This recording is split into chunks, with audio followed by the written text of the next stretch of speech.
Assalamualaikum warahmatullahi wabarakatuh. Sahabat sekalian, kehidupan seringkali membawa kita pada ujian yang berat. Dalam keinginan untuk meraih sesuatu yang diimpikan, terkadang manusia tergoda untuk memilih jalan pintas yang penuh dengan tipu daya.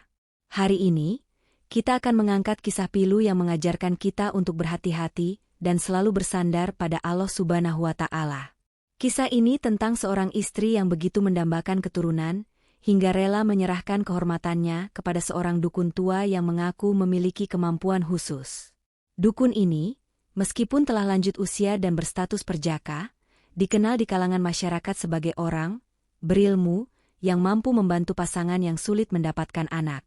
Namun di balik jubah putihnya, tersimpan niat busuk yang akhirnya membawa kehancuran bagi mereka yang mempercayainya.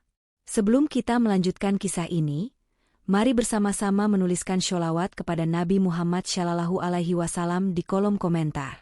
Semoga kita semua terhindar dari godaan setan dan senantiasa dilindungi Allah Subhanahu wa Ta'ala dari tipu muslihat manusia yang jahat. Mari kita mulai ceritanya. Di sebuah desa kecil di wilayah Kebumen, yang namanya sengaja kami samarkan demi menjaga privasi para tokoh dalam kisah ini, terdapat sepasang suami istri yang hidup sederhana. Sebut saja mereka Siti dan Rahmat. Pasangan ini telah menikah selama lebih dari 7 tahun.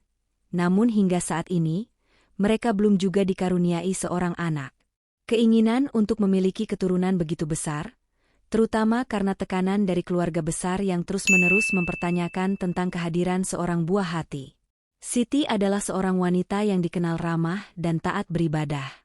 Setiap malam ia tak pernah lupa memanjatkan doa kepada Allah, memohon agar diberi amanah berupa seorang anak. Namun, setiap usaha medis yang dilakukan bersama Rahmat seolah tak membuahkan hasil.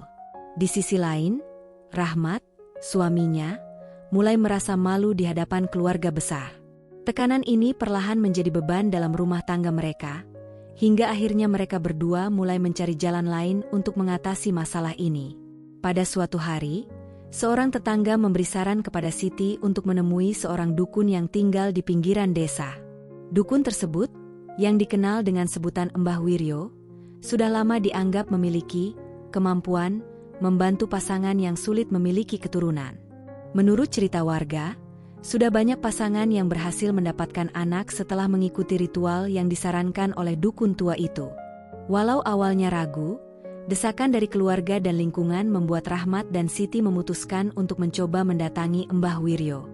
Ketika mereka tiba di rumah sang dukun, suasana rumah itu terasa sunyi dan sedikit menyeramkan. Rumahnya sederhana, namun di sudut ruangan terlihat benda-benda yang dianggap sakral, seperti kain hitam, sesajen, dan dupa yang terus mengepulkan asap. Mbah Wiryo menyambut mereka dengan senyum lebar, namun sorot matanya tajam, seolah menembus setiap pikiran mereka. Ia berbicara dengan nada rendah, mengatakan bahwa ia memahami masalah mereka dan siap membantu. Namun, ada satu syarat yang disampaikan oleh Mbah Wiryo, yang membuat Siti merasa bimbang. Dalam ritualnya, sang dukun menyebut bahwa ia harus menyalurkan energi khusus untuk membantu Siti agar dapat mengandung. Rahmat, yang tidak mengerti maksud tersirat dari perkataan Mbah Wiryo, hanya mengangguk, sementara Siti merasa ada sesuatu yang janggal, tetapi tetap terdiam karena rasa putus asa yang semakin besar. Hari itu, Siti tiba di rumah Mbah Wiryo tepat setelah matahari mulai condong ke barat. Rumah dukun tua itu tampak lebih sunyi dari biasanya. Hanya ada suara burung hantu yang berkeliaran di sekitar halaman. Sebelum memasuki rumah, Siti diminta untuk mencuci tangan dan kakinya di sebuah kendi besar yang katanya telah diisi energi khusus. Siti menuruti semua arahan dengan harapan besar di hatinya, meskipun ada sedikit keraguan yang terus mengusik pikirannya. Saat masuk ke dalam rumah, suasana berubah menjadi semakin mencekam. Ruangan itu penuh dengan benda-benda yang dianggap sakral, keris, dupa, kain kuning, dan sesajen berupa bunga-bunga segar serta buah-buahan. Di sudut ruangan, terdapat sebuah tikar tua yang di atasnya ditaburi bunga 7 rupa. Aroma dupa bercampur kemenyan memenuhi udara, membuat Siti merasa sedikit pusing. Namun, ia tetap duduk di atas tikar sesuai perintah Mbah Wiryo. Mbah Wiryo, dengan jubah putih kusamnya, mulai mengitari Siti sambil membacakan mantra-mantra dalam bahasa Jawa kuno yang terdengar asing. Suaranya rendah, terkadang hampir seperti berbisik, tetapi semakin lama terdengar semakin menekan. Ia mengatakan bahwa roh leluhur sudah hadir di ruangan itu, siap membantu Siti untuk menggapai keinginannya memiliki keturunan. Kata-katanya penuh dengan keyakinan, seolah-olah semua itu adalah kebenaran mutlak. Setelah beberapa saat, Mbah Wiryo meminta Siti untuk menutup matanya. Ia lalu menaburkan bunga di sekitar tubuh Siti, sambil terus melafalkan mantra. Siti merasakan tangannya gemetar, bukan karena takut, tetapi karena perasaan aneh yang muncul dari suasana yang begitu tegang. Lalu, Mbah Wiryo mendekat dan berbicara dengan nada pelan namun tegas. Ibu Siti, untuk menyempurnakan ritual ini, ada satu langkah terakhir. Saya harus menyalurkan energi melalui tubuh saya langsung kepada tubuh ibu, katanya. Siti terkejut mendengar pernyataan itu. Ia membuka matanya dan menatap Mbah Wiryo dengan bingung. Apa maksudnya, Mbah? Tanyanya dengan suara bergetar. Sang dukun menjelaskan bahwa ini adalah proses sakral yang tidak boleh diganggu, dan jika ditolak, maka harapan Siti untuk memiliki keturunan akan musnah selamanya. Siti merasa hatinya tertekan. Di satu sisi, ia tahu bahwa permintaan ini melampaui batas, tetapi di sisi lain, keinginannya untuk menjadi seorang ibu begitu besar hingga ia terjebak dalam dilema yang menyakitkan. Melihat kebimbangan Siti, Mbah Wiryo mulai meyakinkan dengan kata-kata yang licik. Ibu harus percaya. Energi dari leluhur tidak akan sampai jika saya tidak menjadi perantara. Ini adalah pengorbanan yang harus ibu lakukan demi keinginan ibu dan suami.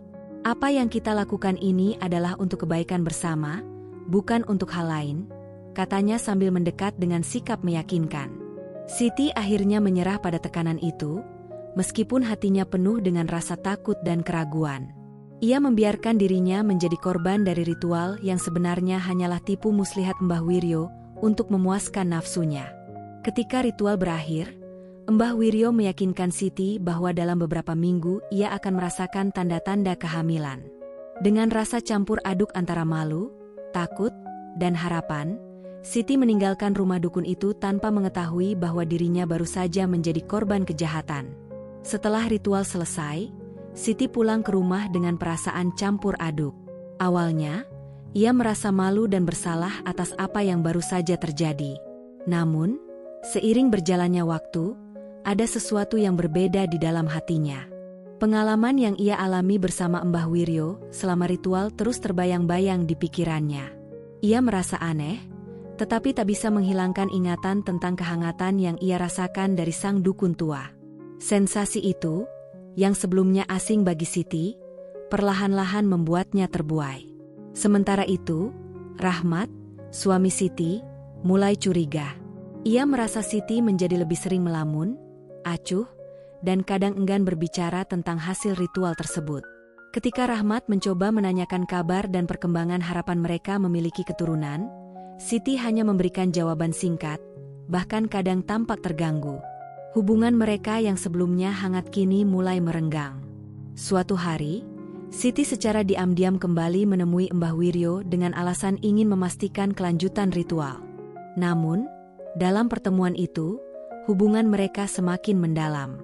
Mbah Wiryo, dengan keahliannya memanipulasi emosi dan pikiran Siti, berhasil membuat wanita itu merasa bahwa dirinya lebih dihargai dan dipahami oleh sang dukun daripada oleh suaminya sendiri. Perasaan ini semakin membuat Siti terikat pada Mbah Wiryo. Hubungan gelap ini terus berlanjut hingga akhirnya Rahmat mengetahui apa yang terjadi.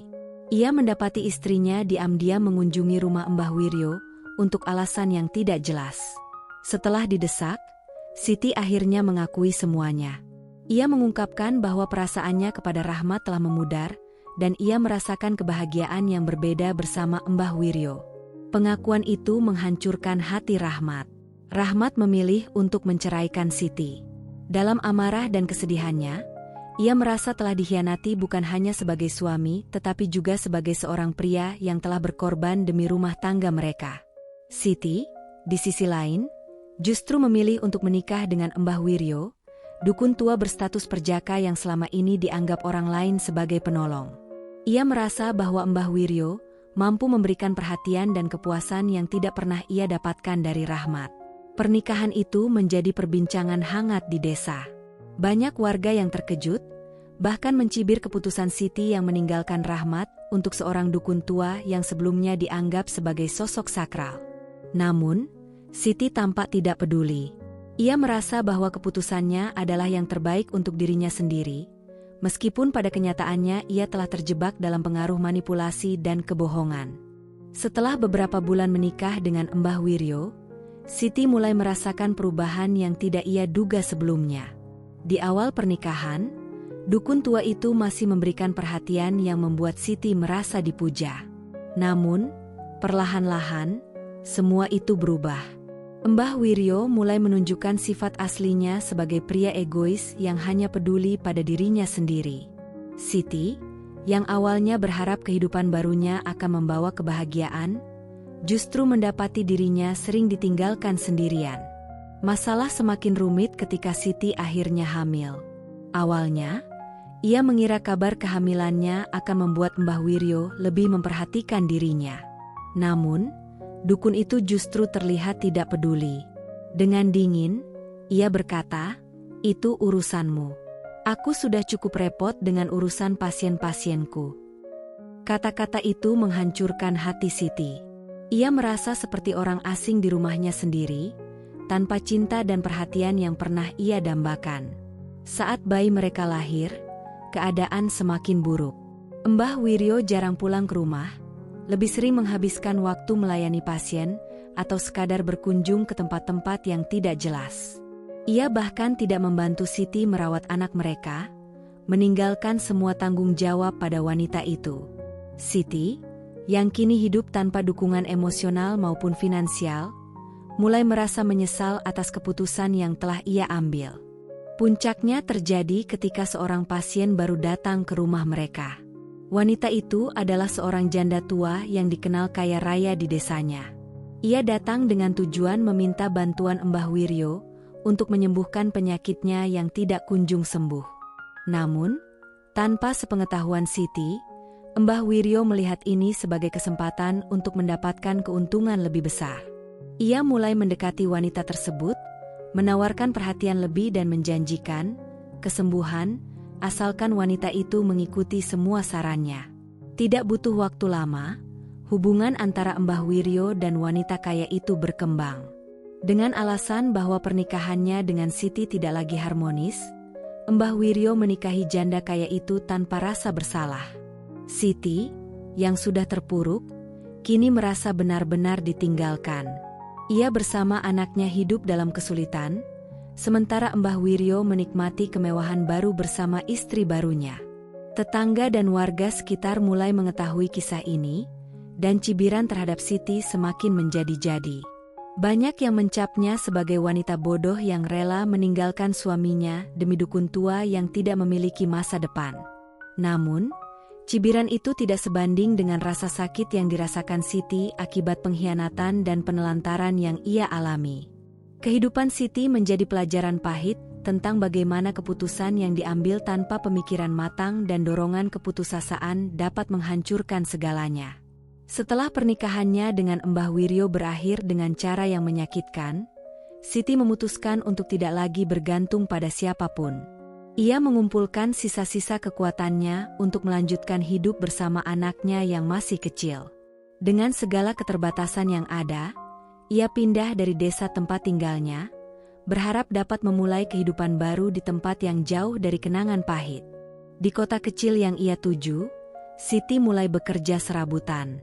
Awalnya, ia hanya menjadi buruh cuci, lalu bekerja sebagai pembantu rumah tangga. Meskipun penghasilannya kecil, ia tetap berjuang untuk mencukupi kebutuhan anaknya. Anak itu adalah satu-satunya alasan Siti untuk tetap bertahan hidup di tengah cobaan yang terus datang silih berganti. Siti merasa hidupnya berubah menjadi lebih bermakna ketika melihat anaknya tumbuh dengan sehat. Ia menanamkan nilai-nilai kejujuran, kerja keras, dan kemandirian kepada sang anak, agar tidak mengulangi kesalahan yang pernah ia lakukan. Walaupun hatinya masih terluka dan kenangan buruk sering menghantui, Siti berusaha ikhlas menerima takdirnya. Ia menyadari bahwa segala yang telah terjadi adalah akibat dari pilihannya sendiri. Siti tak lagi menyalahkan keadaan, apalagi orang lain. Ia memutuskan untuk menjadikan semua pengalaman pahitnya sebagai pelajaran berharga dalam hidup. Dengan membesarkan anaknya seorang diri, ia menemukan kebahagiaan kecil dalam setiap langkah perjuangannya, meski jalannya terjal dan penuh air mata. Melalui kisah ini, Siti ingin berbagi pesan kepada semua yang mendengarkan, hidup ini penuh dengan pilihan, dan setiap pilihan yang kita ambil memiliki konsekuensi. Jangan pernah membiarkan keputusasaan membuat kita mengambil jalan yang salah. Kesalahan besar saya adalah mempercayai seseorang yang tidak seharusnya saya percayai, hanya karena saya terlalu terobsesi dengan sesuatu yang belum tentu menjadi takdir saya. Jika kalian sedang berada di titik terendah, ingatlah bahwa tidak ada yang salah dengan meminta pertolongan, tapi carilah jalan yang benar, jalan yang sesuai dengan hati nurani dan ajaran kebaikan. Jangan sampai nafsu, rasa takut, atau keinginan berlebih membutakan mata dan hati kita. Apapun yang terjadi, percayalah bahwa Tuhan selalu punya rencana terbaik, dan setiap ujian pasti ada akhirnya. Semoga kisah ini menjadi pelajaran bagi kita semua. Jangan lupa untuk selalu bersyalawat kepada Nabi Muhammad SAW, agar kita dijauhkan dari hal-hal buruk seperti ini. Wassalamualaikum warahmatullahi wabarakatuh.